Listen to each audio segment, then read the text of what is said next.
I was rolling up my yoga mat after class about a year ago, so right around Halloween, when a woman of Japanese descent, whom I didn't really know at all, commented that she wondered why so many different people commemorate death at this time of year.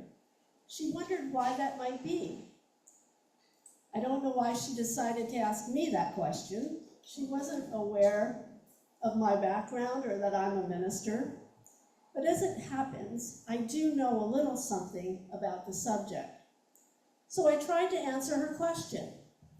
I explained a bit about the pagan holiday called Samhain and how the Catholic Church co-opted it and turned it into All Hallows Eve, followed by All Saints Day, and then they added on All Souls sometime later.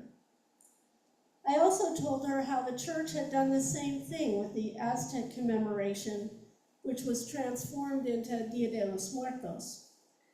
But it did make me curious. I mean, I wonder how many cultures do, in fact, honor their loved ones at this time of year.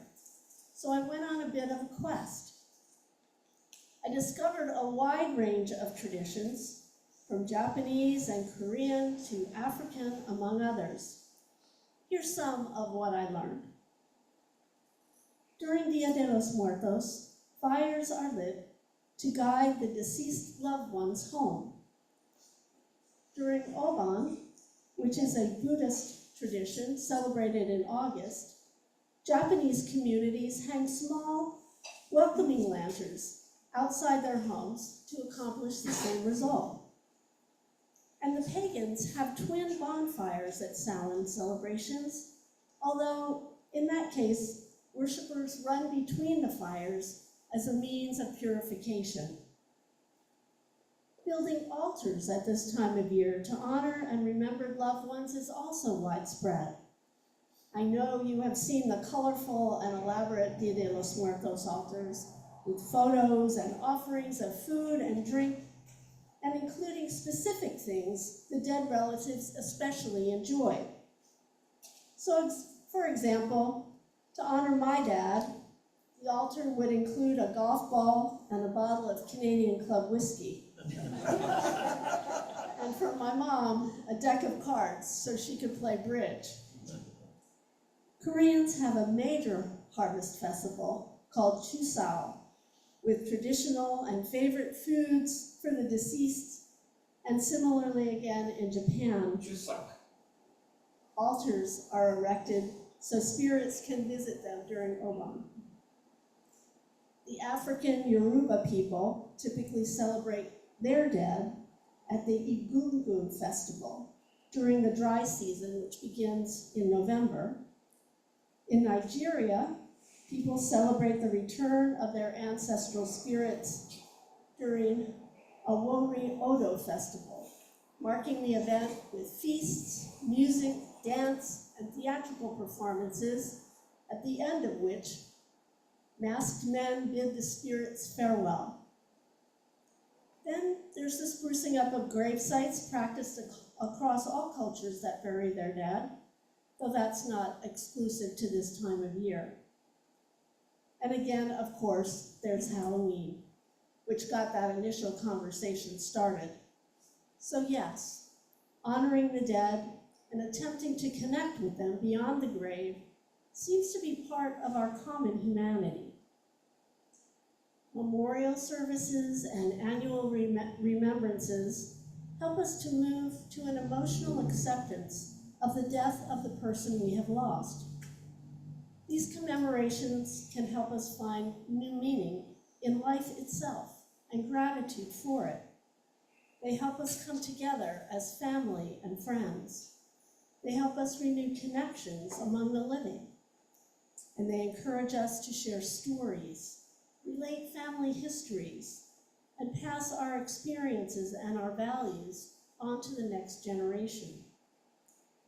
And possibly most important, they help us grieve, even in those cases where our relationships with the deceased was complicated. Jack Kornfield wrote, "Grief is one of the heart's natural responses to loss. When we grieve, We allow ourselves to feel the truth of our pain, the measure of betrayal or tragedy in our life. By our willingness to mourn, we slowly acknowledge, integrate, and accept the truth of our losses. Sometimes the best way to let go is to simply grieve. However, grieving isn't an easy thing. It takes courage. It can often be easier in the short run to armor our hearts, to push our own grief down, to avoid facing our own vulnerability. But death brings us face to face with it. The Unitarian Universalist minister, the late Reverend Forrest Church of All Souls Church in New York City, said our tears are a sacrament, because without embracing grief, we cannot learn the lessons that death has to teach us. So it's worth asking, what are those lessons? What are some of the gifts that death has to offer? When we face someone else's death or have a brush of death of our own, it can often cause us to view our life in a new perspective. We might ask, am I doing things that are meaningful? Am I fulfilling my purpose on earth? Is this the person that I really want to be? If we take death seriously, we will examine our life that much more closely.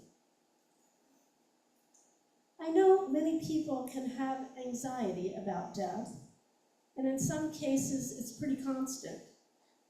And yet truly, sometimes I forget that I'm going to die. The fact is that I generally don't go about my day thinking very much about death, though of course I know it will come one day. And I've even calculated that since my mother lived to the age of 92, and considering how medical technology continues to advance, I should live to at least that age, if not beyond. So you could say, in a sense, I've calculated my expiration date. But over the last couple of weeks, I've been immersing myself in the subject of death, and I'm feeling a little different. I have been more aware of the beauty around me. I have been attending to my personal relationships. The other day, I was walking around our condo complex, as I often do, and some bubbles were floating in the air out of nowhere, and I was delighted to simply watch them ride the breeze. And there are those questions that arise from knowing that no matter how long we have to live, we are only here for a short time. Who will we choose to be? How will we live? I did a meditation on death. It's a Buddhist practice called Maranasati, which means death awareness. And as strange as it may seem, this contemplation of death helped reduce my fear. Because what does sometimes make me fearful and also sad is the thought of other people dying before me. I was a little nervous about this meditation, but I came away feeling quite at peace. There's a Latin phrase, memento mori, remember that you will die. The idea comes from the ancient Greek and Christian philosophers. It's also a widespread concept. Contemplating death to give urgency to our lives.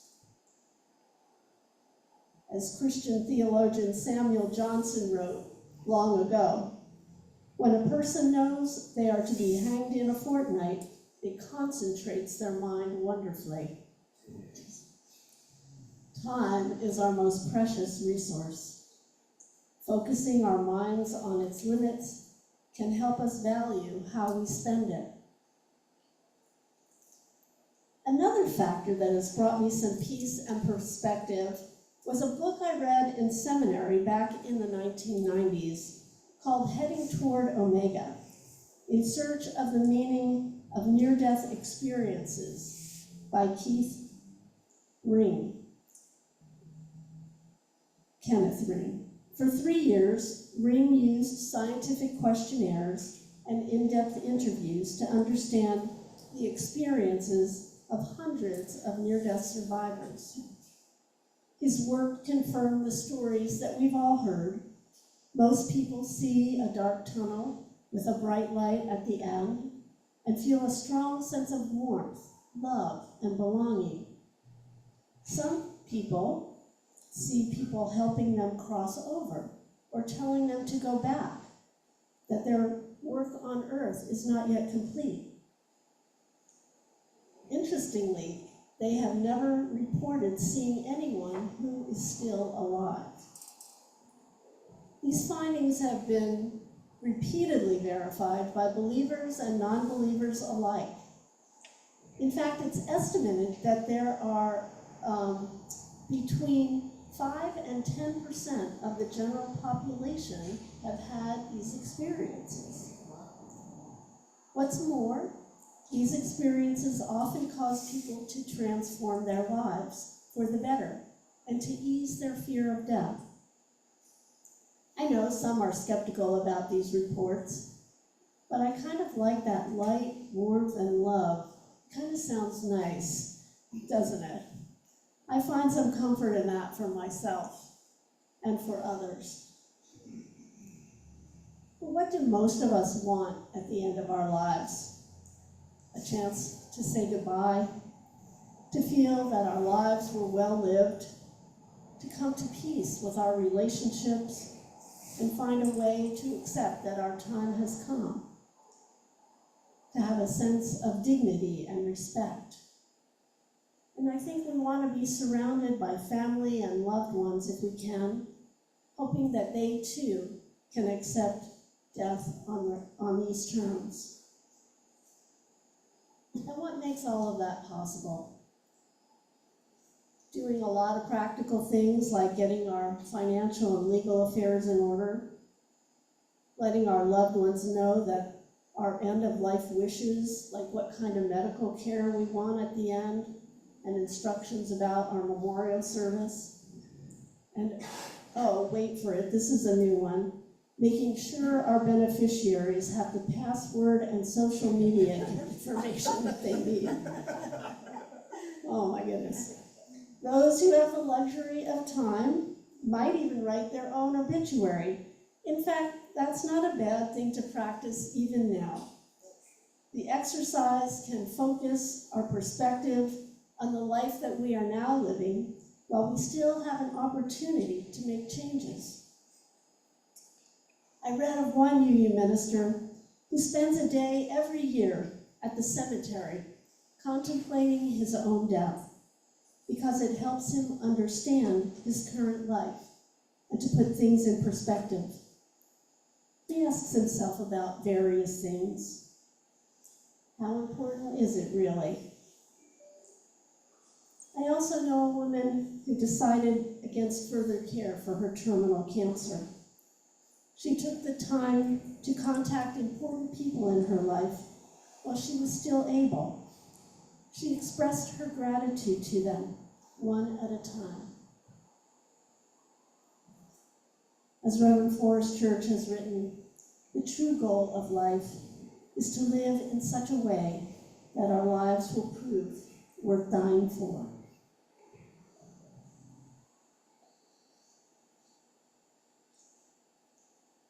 Let's move into a time of remembrance with words by Christine Robinson. And now, as the long summer has faded and these first days of November mark the beginning of the coming winter, the days are cooler, the weather can be unsettled, and the evenings are suddenly dark. Children have played with death and fear. People around the world are or have marked holidays commemorating the death.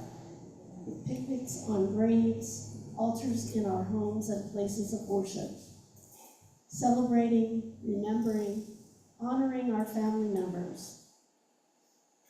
Many of us are far from the grave sites of our ancestors, but we can also honor those who have gone before us. And we will do so in just a moment by inviting anyone who wishes to come forward and light a candle.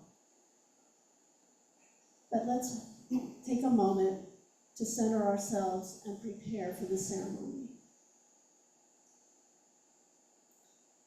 At this darkening time of year, our thoughts turn to things past, to life retreating, to those who are no longer with us.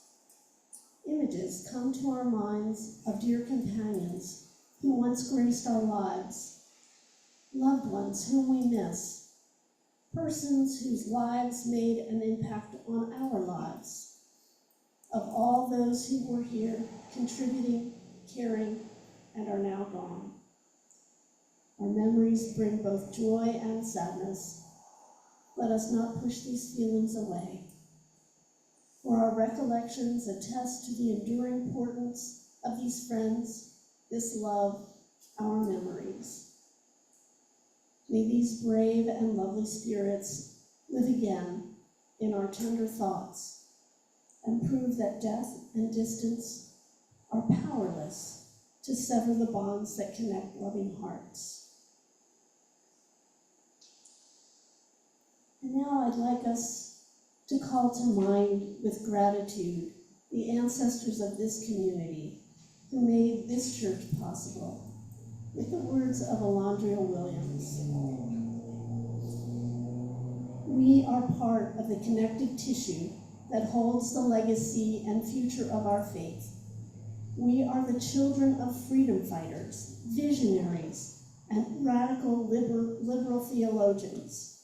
We are the phoenix rising out of the ashes of the McCarthy era and the civil rights, women's, and queer liberation movements.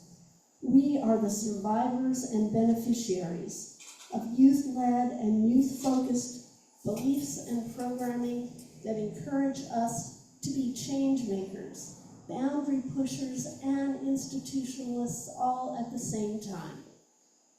We are and will be the ministers, religious educators, congregational presidents, organizers, and social change leaders our faith has led us to be. We wear our faith as tattoos on our bodies and in our hearts, as testament to the blood, tears, dreams, and inspirations of our community ancestors and elders. We think of them with gratitude. I will light a candle for them, and then I invite all of you to come forward and light a candle for anyone that you would like to remember.